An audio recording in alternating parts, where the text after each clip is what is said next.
Bakit RC? Kamusta naman yung kalahating milyon mo? Well, unfortunately, nakuha siya sa aeroplano, yung isa sa card ko, yung debit, which is for me, mas mahirap kasi hindi ko alam na nakuha yung card eh. Wala kasing alert from also from my bank. Usually, kapag ba ina-alert ka na sa masusunod ko, air cards, at saka sa ibang country. Kasi Ho Chi Minh yan nagamit una.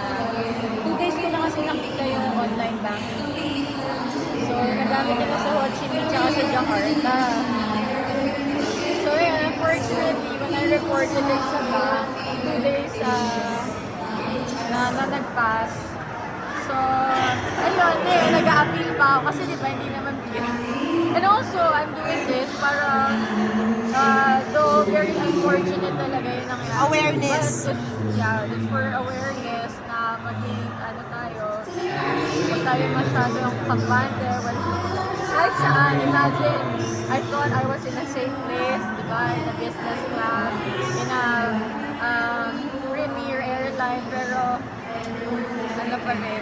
Sure, kasi gano'n ka-positibong sa business class talaga yun na at hindi bago ka umano sa airport? No, kasi there's nasa business class, may, when you're about to land, di ba, Oo. parang sabi na, alin po nga, nakatulog na ako, alin po nga, alam ko nang palan. And then, I know, nilagay ko yung bag ko dun sa footrest. 2 hours na naman ang flight ng Japan to Korea. So, nag-nap lang ako. Pagising ko, wala yung bag ko dun. Kasi yung lalaki, naka-Chinese look eh. Nakaharap, nakatayo siya sa cubicle nung dun sa plane, sa cubicle ko. And he's getting my magazine. Tapos pagkakita ko, yung bag ko nasa aisle na. Binitawan niya doon kasi nakita ko siya. Pero ayoko maging judgmental. Alam mo, I also want to avoid conflict. So parang sabi ko, when I search my bag, Wala na. andun naman yung wallet ko. And kasi usually, I only have the card holder. Hindi ko na isa-isa yung cards. Yung pala, I'm missing one card na.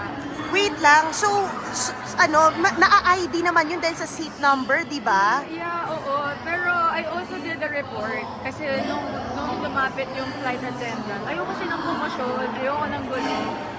Sabi ko, it's okay, everything's here. So na-realize ko na lang na modus talaga nila yon. Kasi hindi ko na lang pinansin, pero hello. Pero kalahating milyon yun, RC. Anong binili nila sa Vietnam tsaka sa... Bumili siya ng diamonds. Basta, Sakit!